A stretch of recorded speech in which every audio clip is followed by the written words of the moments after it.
Ilang sandali na ang nakalipas mula noong ang dakilang paligsahan ng kapangyarihan na naglalagay sa panganib sa buhay ng buong universe. Kung saan salamat sa halos perpektong koordinasyon ng Universe 7, nagawa nilang manalo sa dakilang paligsahan ng kapangyarihan. Sa gayon ay muling binubuhay ang lahat ng universe. Pagkalipas ng ilang buwan pagkatapos ng kaganapang iyon, ang mga Diyos ay magkakaroon ng isang pagpupulong. Isang bagay na ginagawa lamang nila sa mga sitwasyong may malaking kahalagahan at walang alinlangan pagkatapos ng lahat ng nangyari. Nakita ng 12 gods of destruction na ang pagkakaroon ng lahat ng universe ay nahulog sa isang mortal, na may labis na impluwensya sa mga desisyon ng King of All, Zenozama.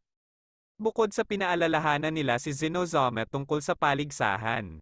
Sa makatuwid, isang taong gumawa lamang ng mga katangahang desisyon dahil lang sa gusto niyang lumaban, ay isang bagay na hindi maaaring ipagpatuloy ng mga Diyos.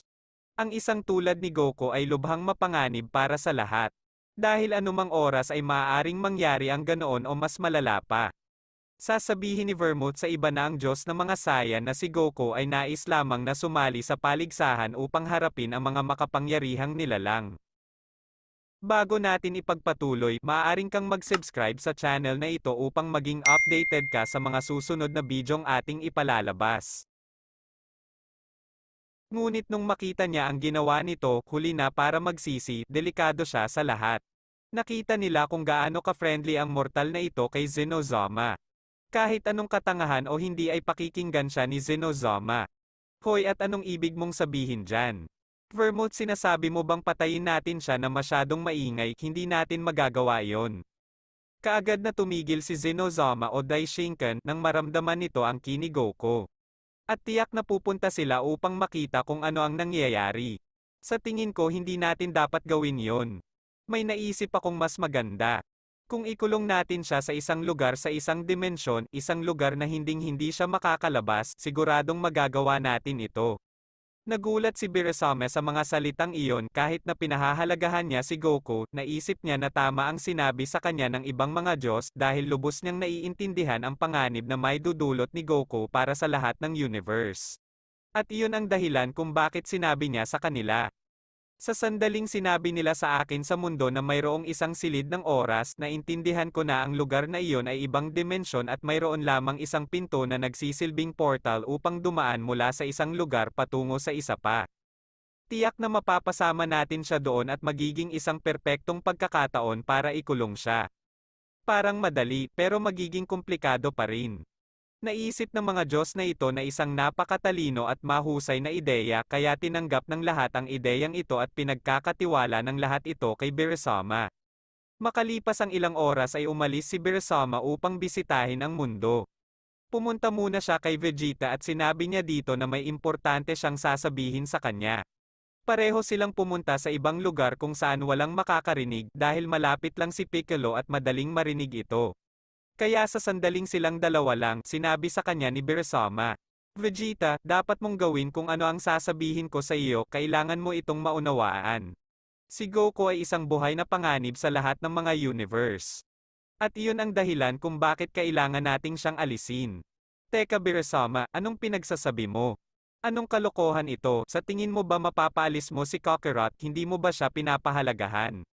Vegeta, ito ay higit pa sa damdamin o pagpapahalaga na pinag-uusapan natin tungkol sa mga universe. Hinihiling ko lang sa iyo na tulungan si Goku na makapasok sa silid ng oras, kailangan nating ilak siya sa loob at sirain ang pinto. Para hindi na siya lumabas at maiwasan natin ang maraming problema sa hinaharap.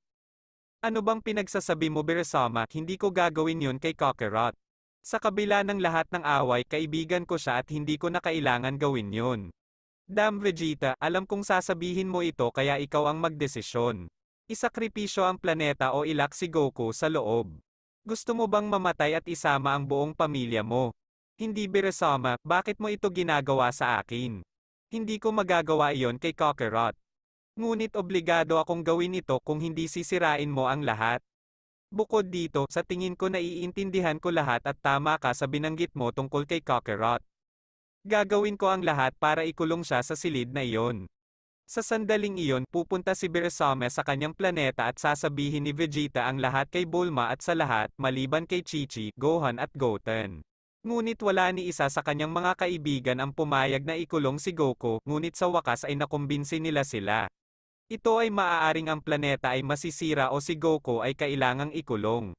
Malinaw na priority ang planeta at alam nilang wala si Goku kundi problema. Pagkatapos na mapagkasunduan ng lahat pumunta si Vegeta kay Goku at sinabi sa kanya na magsanay sa Hyperbolic Time Chamber. Sinabi ni Goku kay Vegeta na tapos na siyang magsanay. Wala siyang ganang pumunta sa lugar na iyon dahil nakakaramdam na siya ng komportable at tiwala sa kanyang kapangyarihan. Kaya sinabi sa kanya ni Vegeta na hindi pa niya nagawang kontrolin at makabisado ang egoistic doctrine. Agad namang sinabi sa kanya ni Goku na hindi na ito kailangan. Ngunit pinaalala ni Vegeta sa kanya na ang mga kaaway ay maaaring magmukhang mas malakas kaysa kay Jiren at hindi pa nila nakaharap ang pinakamalakas at kailangang maging handa para sa mga bagong banta. Matapos marinig ni Goku ang mga salitang iyon, sumama siya kay Vegeta sa Hyperbolic Time Chamber, kung saan papasok ang dalawa para magsanay. Ang dalawa ay magsasanay, salamat sa katotohanan na kailangan nilang maging mas malakas. Gaya ng sinabi ni Vegeta kay Goku para magpatuloy sila ng mahabang panahon.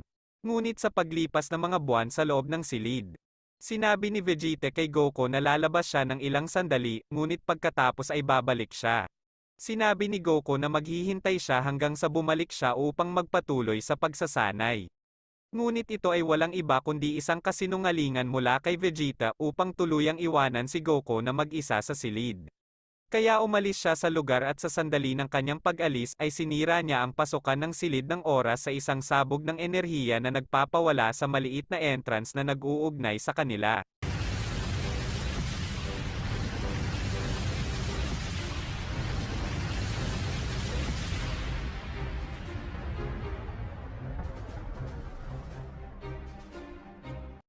Na magpapakulong kay Goku sa loob ng silid.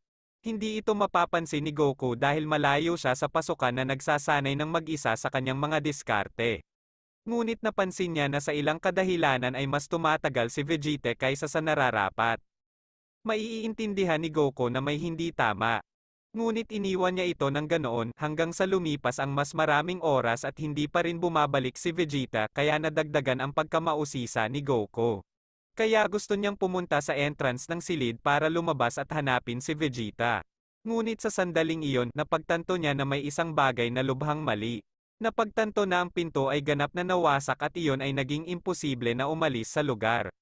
Kahit kailan ay hindi pumasok sa isip ni Goku na si Vegeta iyon. Ngunit gayunpaman ay naniniwala na ito mismo ang gumawa nito sa pamamagitan ng ilang pangangasiwa habang siya ay nagsasanay. Ngunit pagkatapos ng maraming pag-iisip napagtanto niya na hindi niya ito ginawa anumang oras dahil napagtanto niya sana. Kaya wala siyang pagpipilian kundi ang maniwala na ito ay gawa ni Vegeta. Napakahusay mong ginawa Vegeta, na iligtas mo ang planetang ito at iyon ang pinakamahalagang bagay. Sana hindi siya magalit sa ginawa ko sa kanya. Napakahusay mong ginawa Vegeta, na iligtas mo ang planetang ito at iyon ang pinakamahalagang bagay. Sa kabilang banda naman sa silid ay naguguluhan pa rin si Goku at naisip niya, Vegeta bakit mo ginawa sa akin ito? Bakit mo ako ikinulong sa lintik na lugar na ito? Kaya sinabi mo lang sa akin ang lahat ng ito para ikulong ako. Isinusumpa ko, maghihiganti ako.